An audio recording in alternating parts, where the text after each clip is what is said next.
പ്രണയിക്കുന്ന തന്റെ അർദ്ധ സഹോദരനോടൊപ്പം ജീവിക്കാൻ വേണ്ടി വിവാഹം കഴിഞ്ഞ് 4ാം നാൾ ഭർത്താവിനെ കൊന്ന ഭാര്യ. ഗുജറാത്തിലെ ഗാന്ധി നഗറിലാണ് ഇരു കുടുംബങ്ങളെയും നടുക്കിയ കൊലപാതകം നടന്നത്. അഹമ്മദാബാദ് സ്വദേശിയായ ഭവിക് എന്ന യുവാവാണ് കൊല്ലപ്പെട്ടത്.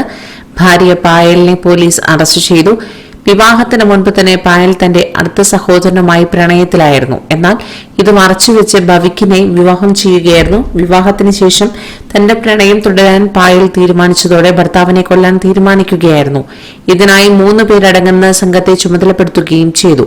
പദ്ധതി പ്രകാരം ഭാര്യ വീട്ടിൽ നിന്നും പായലിനെ വിളിക്കാനായി ചെന്ന ഭവിക്കിനെ സംഘം കാർ തട്ടിക്കൊണ്ടുപോവുകയും കൊലപ്പെടുത്തുകയും ചെയ്തു. ശേഷം നർമ്മദ കനാലിൽ മൃതദേഹം തള്ളി. ഒരുപാട് നേരമായിട്ടും ഭവിക്ക് വരാതിരുന്നതോടെ പായലിന്റെയും ഭവിക്കിന്റെയും കുടുംബങ്ങൾ തിരച്ചിലിന് ഇറങ്ങുകയായിരുന്നു.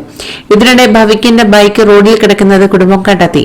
സമീപവാസികളോട് അന്വേഷിച്ചപ്പോഴാണ് 3 പേർ ചേർന്ന ഒരു വാഹനത്തിൽ ഭവിക്കിനെ തട്ടിക്കൊണ്ടുപോയതായി അറിഞ്ഞത്. ഉടൻ തന്നെ കുടുംബം പോലീസിൽ പരാതിപ്പെട്ടു. വിവാഹം കഴിഞ്ഞ് വെറും 4 ദിവസത്തിനുള്ളിൽ തന്നെ ഭവിക്ക് തട്ടിക്കൊണ്ടുപോകപ്പെട്ടത് പോലീസിനെ കുഴക്കിയിരുന്നു. തുടർന്ന് സംശയം തോന്നിയ പോലീസ് പായലിനെ വിശദമായി ചോദ്യം ചെയ്തപ്പോഴാണ് ക്രൂരമായ കൊലപാതകത്തിന്റെ ചുരുളഴിഞ്ഞത്. അർദ്ധ സഹോദരനായ കൽപേഷിനോട് തനിക്ക് പ്രണയമായിരുന്നുവെന്നും എന്നാൽ വീട്ടുകാർ ഈ വിവാഹം കഴിപ്പിച്ചതോടെ ഭർത്താവിനെ കൊല്ലാൻ തീരുമാനിക്കുകയായിരുന്നുവെന്ന് പായൽ പോലീസിന് മുൻപാകെ തുറന്ന് സമ്മതിച്ചു. കൂടുതൽ വാർത്തകൾക്കായി ഈ ചാനൽ സബ്സ്ക്രൈബ് ചെയ്യുക.